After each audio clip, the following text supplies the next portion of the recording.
ہم نے انسان کو کھنکھناتے سڑے ہوئے گارے سے پیدا کیا ہے، اور جنوں کو اس سے بھی پہلے بے دھوئیں کی آگ سے پیدا کیا تھا۔ اور وہ وقت قابل ذکر ہے جب تمہارے پروردگار نے فرشتوں سے فرمایا تھا کہ میں کھنکھناتے سڑے ہوئے گارے سے بشر بنانے والا ہوں، پس جب میں اس کو درست کر لوں اور اس میں اپنی طرف سے روح پھونک دوں تو اس کے آگے سجدے میں گر پڑنا۔ چنانچہ فرشتے تو سب کے سب سجدے میں گر پڑے مگر شیطان کہ اس نے سجدہ کرنے والوں کے ساتھ ہونے سے انکار کیا۔ فرمایا اے ابلیس، تجھے کیا ہوا کہ تو سجدہ کرنے والوں میں شامل نہ ہوا؟ اس نے کہا میں ایسا نہیں ہوں کہ انسان کو جس کو تو نے کھنکھناتے سڑے ہوئے گارے سے بنایا ہے سجدہ کروں۔ فرمایا یہاں سے نکل جا کہ اب تو مردود ہے اور تجھ پر قیامت کے دن تک لعنت برسے گی۔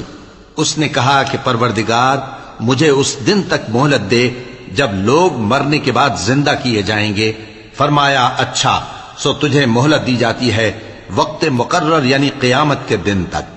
اس نے کہا کہ پروردگار جیسا تو نے مجھے بھٹکا دیا ہے میں بھی زمین میں لوگوں کے لیے گناہوں کو آراستہ کر کے دکھاؤں گا اور سب کو بہکاؤں گا۔ ہاں ان میں جو تیرے خاص بندے ہیں ان پر میرا قابو چلنا مشکل ہے۔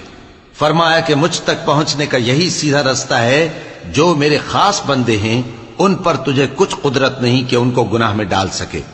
ہاں بد راہوں میں سے جو تیرے پیچھے چل پڑے، اور ان سب کے وعدے کی جگہ جہنم ہے۔ اس کے 7 دروازے ہیں، ہر ایک دروازے کے لیے ان میں سے الگ الگ حصہ ہے۔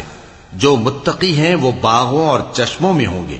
ان سے کہا جائے گا کہ ان میں سلامتی اور امن و اطمینان سے داخل ہو جاؤ، اور ان کے دلوں میں جو کدورت ہوگی ہم اسے نکال دیں گے، گویا بھائی بھائی مسندوں پر ایک دوسرے کے سامنے بیٹھے ہوں۔ نہ ان کو وہاں کوئی تکلیف پہنچے گی اور نہ وہ وہاں سے نکالے جائیں گے۔ اے پیغمبر میرے بندوں کو بتا دو کہ میں بڑا بخشنے والا ہوں، بڑا مہربان ہوں، اور یہ کہ میرا عذاب بھی درد دینے والا عذاب ہے۔ اور ان کو ابراہیم کے مہمانوں کا احوال سنا دو۔ جب وہ ابراہیم کے پاس آئے تو سلام کہا۔ انہوں نے کہا کہ ہمیں تو تم سے ڈر لگتا ہے۔ مہمانوں نے کہا کہ ڈریے نہیں، ہم آپ کو ایک دانشمند لڑکے کی خوشخبری دیتے ہیں۔ وہ بولے کہ جب مجھے بڑھاپے نے آ پکڑا تو تم خوشخبری دینے لگے، اب کاہے کی خوشخبری دیتے ہو؟ انہوں نے کہا کہ ہم آپ کو سچی خوشخبری دیتے ہیں، سو آپ مایوس نہ ہوں۔ ابراہیم نے کہا کہ اللہ کی رحمت سے مایوس ہونا تو گمراہوں کا کام ہے۔ پھر کہنے لگے کہ فرشتوں تمہارا اصل کام کیا ہے؟ انہوں نے کہا کہ ہم ایک گناہگار قوم کی طرف بھیجے گئے ہیں کہ اس کو عذاب کریں، مگر لوط کے گھر والے کہ ان سب کو ہم بچا لیں گے، البتہ ان کی بیوی کہ اس کے لیے ہم نے ٹھہرا دیا ہے کہ وہ پیچھے رہ جائے گی۔ پھر جب فرشتے لوط کے گھر آئے تو انہوں نے کہا کہ تم تو ناآشنا سے لوگ ہو۔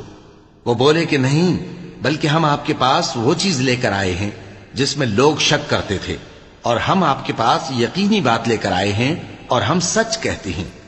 تو آپ کچھ رات رہے سے اپنے گھر والوں کو لے نکلیں اور خود ان کے پیچھے چلیں، اور آپ میں سے کوئی شخص پیچھے مڑ کر نہ دیکھے، اور جہاں آپ کو حکم ہو وہاں چلے جائیے۔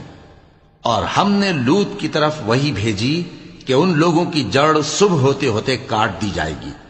اور اہل شہر لوط کے پاس خوش خوش دوڑے آئے۔